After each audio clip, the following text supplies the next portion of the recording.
The first time I contemplated suicide was probably when I was about 6 or 7. I stood on a third-floor balcony and wondered if jumping off it would kill me or if I would get stuck in the branches of the trees below. I wondered how long it would take me to hit the ground if I jumped off the tallest building in town. I wondered if I could physically manage to stab myself in the chest with a kitchen knife or if Hamlet was full of shit. I was intermittently sad and suicidal throughout most of my childhood and adolescence. My parents knew, but they didn't particularly care. Although there was one strange occurrence when my chemistry teacher set me down after classes and told me about the time that her daughter had tried to kill herself. She told me that she'd overdosed on pills, and when the ambulance came for her, she thought, "Everyone will still be here, but I will be gone." I think that was supposed to make me feel that dying was a bad idea, but I thought it actually seemed kind of nice. After all, being gone was what I wanted. I also thought it was fascinating that this was even happening. Obviously, my mother had realized that I was suicidal, but instead of talking to me, or, heavens forbid, getting me some kind of professional help, she told my chemistry teacher. Well, to be fair, that was one of the better things she did, because throughout most of my childhood, my parents simply punished me for symptoms of mental illness. When I was so depressed that I could barely move, I was punished for laziness.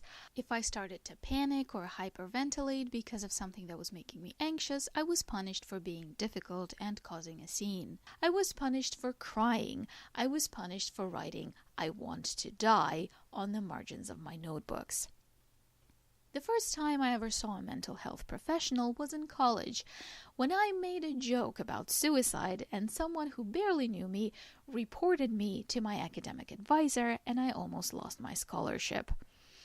I understand their heart was probably in the right place, but honestly, if you want to help someone, maybe talk to them first. Don't go and report them to the authorities. Seeing a therapist at that point didn't do much, not only because I'd been conditioned my entire life to think of my symptoms as simply my own fault and not something that required help or treatment, but also because I was terrified of losing my scholarship for the apparent crime of having mental illness. You might think that's preposterous and should be illegal, but apparently it wasn't. All that combined led to the fact that I couldn't openly share or reveal everything I was going through, and instead I purposefully downplayed my symptoms, which resulted in the doctor concluding that I was perfectly fine and sending me on my merry way to continue suffering in silence, except now more scared and closed off because I was now too afraid to employ humor as a coping mechanism for fear of someone telling on me again. I should note that I've been studying psychology and psychiatry for the majority of my life, both academically and recreationally, and eventually I started to become aware that my symptoms indicated that, in all probability, I have clinical depression, anxiety, an autistic spectrum condition, and possibly PTSD. Even if I'm wrong on the specifics, considering my personal history, it's hard to deny that I have some kind of mental illness. But that is all, of course, self-diagnosed, and as such isn't worth anything, right?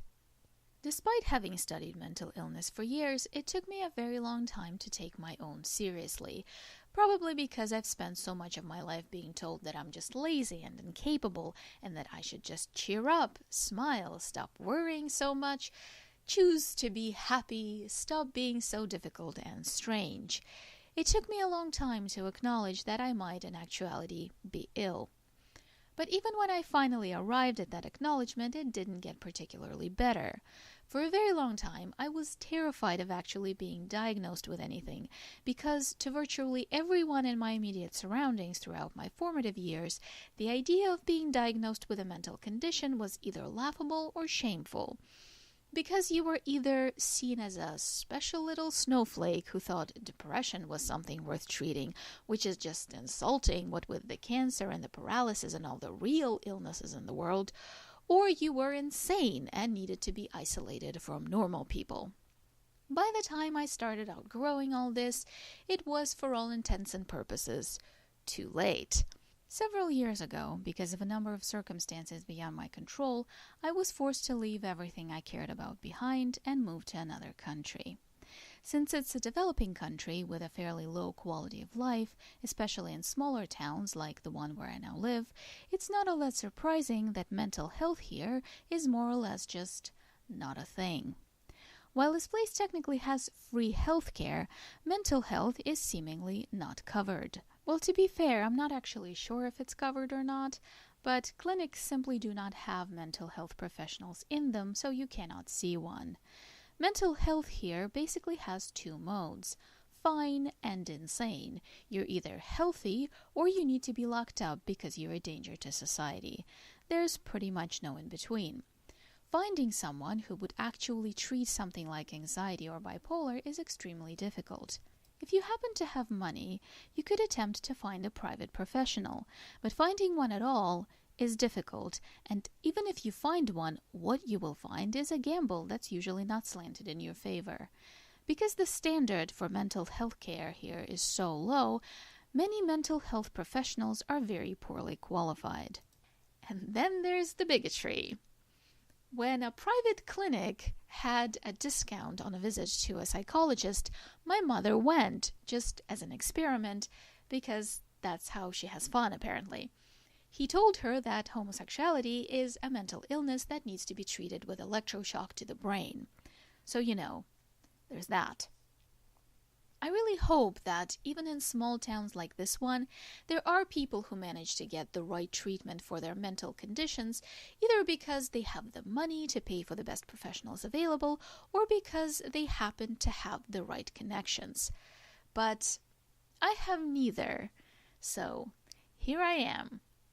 I am well aware that I need help. With every passing day, my mental state deteriorates more. But I am not diagnosed with anything. In all probability, I never will be.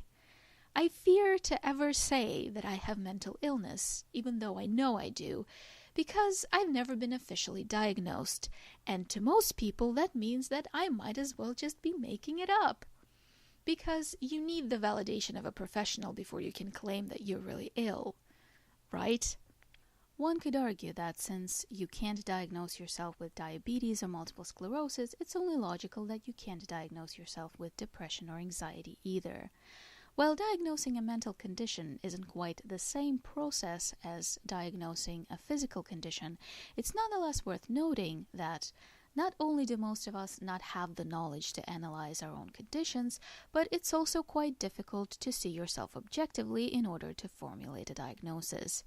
The problem, of course, is that when I have a physical illness, I can go and sit in an annoying line for several hours and then get diagnosed and prescribed treatment free of charge. But I have to search far and wide and pay an astounding amount of money before I can find a professional that so much as knows that mental illness is a thing. I don't know precisely how many people are never diagnosed with the mental conditions that they have, but I know it's a lot.